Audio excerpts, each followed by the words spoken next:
Gas prices are $4.50 across the country. And they decide on this day in March, Cinco de Mayo, that what they want to do is announce $1 billion in May, $1 billion for a ballroom. That is a bait and switch for the American people. There are security things at the White House that have to be done. Scott Jennings went back on Abby Phillip's show after an earlier clip where Adam Mockler embarrassed him badly, and that clip spread fast on social media. This time, Scott came ready to defend Trump no matter what, doing all he could to protect him, even though many Americans still feel upset, let down, and misled. Ana Navarro and other guests were also on the panel, and the debate got tense almost right away. We'll now look at the biggest moments from that discussion, and I'll share my own thoughts along the way. So let's get right into it and watch how everything plays out. It looks like American taxpayers could be footing the bill for President Trump's ballroom. After all, Senate Republicans are now looking to give the Secret Service $1 billion, yeah, that's billion with a B, dollars for security upgrades for this project. The cash tucked inside of a broader immigration reconciliation package, and the GOP is arguing that the public should bankroll some of the costs after last month's shooting at the White House Correspondents' Dinner. But that's not what Trump has been saying since he started his prized renovation project. We have no taxes. This is taxpayer-free. We have no taxpayer putting up 10 cents. We did this no charge to the taxpayer whatsoever. I'm paying for it. I'm paying for it. The country's not. We're donating a $400 million ballroom. Myself and donors are giving them free of charge for nothing. It's being paid for 100% by me and some friends of mine, donors. Rich people and people are putting up the money. Zero taxpayer dollars. Brad, what in the bait and switch is this? Well, what I would tell you is if Democrats had not been willing to fund the Department of Homeland Security, not shut the government down, we would not have this reconciliation vehicle, which can be passed. Okay. The leader, Senator Thune and Speaker Johnson, we're not planning on doing. Abby Phillip could clearly tell he wasn't being honest. At that point, all she could do was sit there and laugh at how ridiculous the argument sounded. Happen.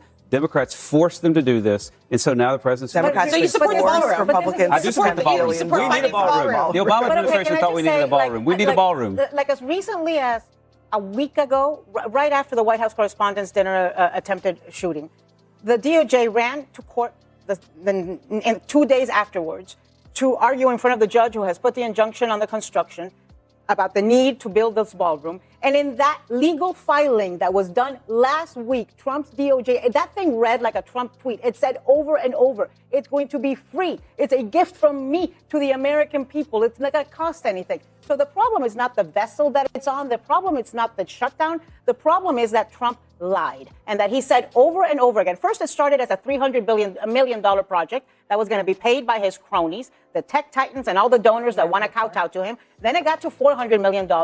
I don't know what the hell happened to that $400 million because I thought it had already been raised. But now they want an additional $1 billion coming from my pocket at a time when Americans can't pay for gas. So therein lies the problem. I do not even understand. I really am trying to understand. You're Republicans. You know you're facing potentially a tsunami come the fall. Just the history is not in your favor this year. Gas prices are $4.50 across the country. And they decide on this day in March, Cinco de Mayo, that what they want to do is announce $1 billion in May, $1 billion for a ballroom. Well, if I may serve as the clerk of the table, I'll read you from the bill. None of the funds made available under this section may be used for non-security elements of the East Wing modernization project. That is direct text from the bill. Now, I don't think that matters it doesn't matter even one scintilla because... It doesn't? No, it doesn't. Because, first of all, but that's in the president said that the project would cost... It doesn't really matter that it's written into the bill, because almost nobody believes this story except Scott Jennings. As Ana Navarro and others on the panel pointed out, Trump originally said donors would cover the full cost and taxpayers wouldn't pay a cent. But now, somehow, it has turned into $1 billion of taxpayer money. So why should anyone trust what Trump is saying at this point? Even someone from another planet who knew nothing about Trump's past would look at this and think something doesn't add up. You wouldn't even need years of history or examples, because the contradictions are right there for everyone to see. And one question that almost never gets seriously asked on CNN is how much of that money could end up benefiting Trump himself, because realistically, not every dollar of that billion is actually going toward building the ballroom. $1 billion, and that it would be entirely paid for by private donations. So now to then come and say after the fact, well, there are security upgrades that we need to make, and it's going to cost 2.5 times that amount, in addition to the $400 billion. That is a bait and switch for the American people. I think that's a valid argument. On the other hand, having worked at the White House, Van was there as well. You've been there. There are security things at the White House that have to be done. I mean, it is the most secure government building in the world. It is a military base, and you can't just ignore that there are security things that go on above ground and underground that most of us will never see. The president bulldozed the East Wing, didn't go to Congress to ask. But now he's going to Congress. Even once. To approve a plan. Nobody even knows what the plan is because he just changes it every 3 months based on his grandiose ideas. And the cost keeps going up. And the cost keeps going up. Where's the oversight? Is this $1 billion? This is $1 billion blank Look, check. I don't know if anybody's driven by there lately. Okay, there's a hole in the ground. Yes. We're not going to leave it indefinitely, nor should we leave it. Brad is right. Every administration has said we need a ballroom, we need a better facility. A. B, it does need to be secure. C, as much of it as possible needs to be paid for by private donations, just as the president said. But to me, I think it's sort of cheap point scoring to say we can't worry about funding to make sure that the White House is secure for the commander-in-chief of the United States. The White House. The White House is already secure, and even Abby Phillip pointed that out, since there was never really any serious debate about that. So if Trump wants this ballroom so badly, he should pay for it himself. Reports say he has made billions from being in politics, more than many presidents combined, largely by treating politics like a business.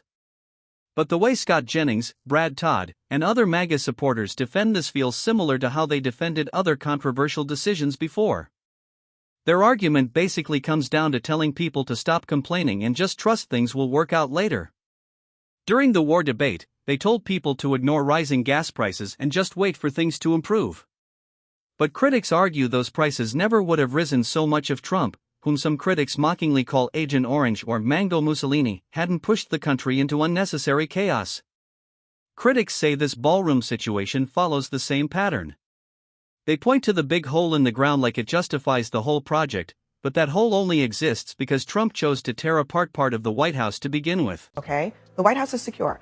What Trump wants to do is over and above that, and that might be fine. But I think there is an argument to be made that instead of after the fact, you bulldoze the thing first and then say, well, we can't leave the hole there, we got to fill it. But this is how the White House has always been. I mean, that's By the way, a may I wild thing remind to you do. that right now the Trump administration has been trying to prosecute the Fed chair over cost overruns for the last renovation. The last time you had a White House renovation, Harry Truman just did it, didn't ask Congress. And now the president is going to Congress. I was told 3 months ago that the problem What White House renovation are you talking about? Are you talking about the interior? Yes, South Portico. Okay, yeah, yes. but and a construction on the exterior of the building. We've been down this road before. Okay, there are different types of renovations. Most of the major renovations, structural renovations to the White House, have in fact been approved by Congress. That's what's about to happen. Well, hold on. There is a fund that the president has available to him to make changes, and I'm sure President Trump has already dipped into it to make the marble black in the colonnade and to add text to the exterior of the Oval Office and all of that. There are different tranches of funds. So there are different issues at play here.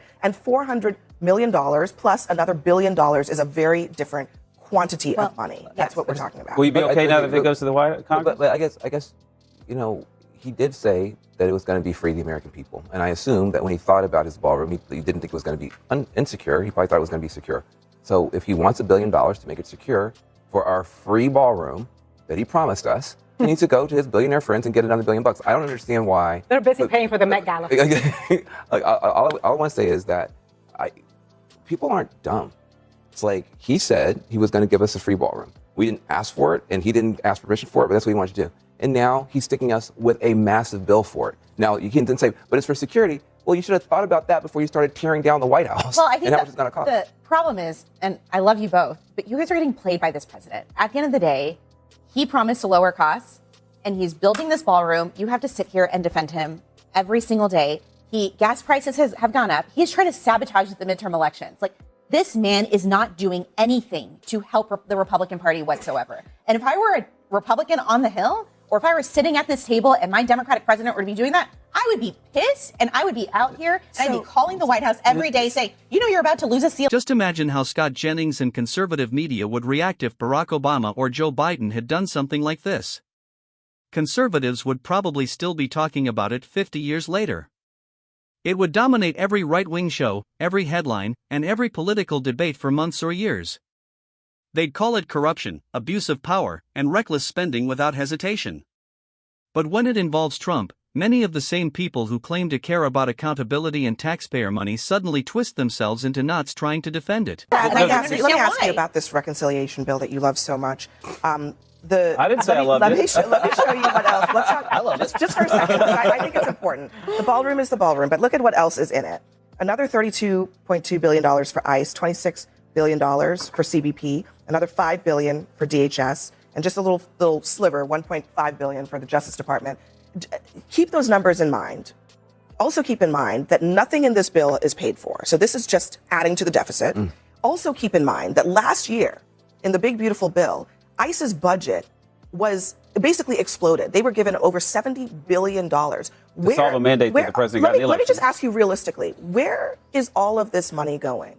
And does one agency need to be suddenly, it's not DOD, the second largest agency in the entire country? Well, if you want to say that we should have the DHS bill and DHS funding debated and worked out in a bipartisan way, then Democrats have to drop the filibuster in the Senate and negotiate it and vote for it on the floor and offer amendments. But Democrats refuse to bring that debate to the Senate floor. They won't let the Senate talk about it. So now Republicans have to do it in reconciliation. This is all those projects you mentioned, except for the DOJ, come under the Department of Homeland Security. This is the thing Democrats are refusing to debate, to amend, to compromise. I'm not hearing you justify the budget. Well, look, the president got a mandate. It's a lot of money, and I think again, the American people are asking themselves, "Where is our money going?" Well, wait a minute. I thought it's obvious. You told us when Trump started, it was about saving money, waste, fraud, and abuse. Wait, the whole thing. We're talking about a DHS budget that's now over $100 billion. Federal government employment, federal government employees, full-time equivalent employees of the federal government is lower than it's been at any point in 20 years. They did, in fact, cut out waste, fraud, and abuse. Yeah, and they're working on it more. And now there's new waste, fraud, and abuse with this. But what they're doing is they're future-proofing it. They're basically funding it into the future so that this fight doesn't happen again while he remains the president. Van Jones and Abby Phillip made the main point clear near the end. The hypocrisy is hard to ignore. These same people say this spending is necessary, but just last year Republicans said the country was broke and had to cut healthcare, education, and social programs because of the national debt. Yet suddenly there's always enough money for a massive $1.5 trillion defense budget, even as the Pentagon keeps failing audits with billions unaccounted for each year. Compared to overall government spending, the Ballroom project may seem small, but symbolically, many critics say it shows a lot about this administration, like a modern version of "let them eat cake." Ordinary Americans keep hearing there's no money for healthcare, childcare, education, or help with rising costs. But there always seems to be money for war spending in big vanity projects like this Ballroom. That's why many critics see this as another wasteful project meant to benefit the same powerful insiders. Many believe that once Trump leaves office, people may learn that some of this money benefited him or his family directly. That's also why fewer people are willing to accept the excuses from Scott Jennings, Brad Todd, and other Trump defenders on shows like Abby Phillip's. Trump's approval numbers keep falling because more Americans no longer trust what they're being told.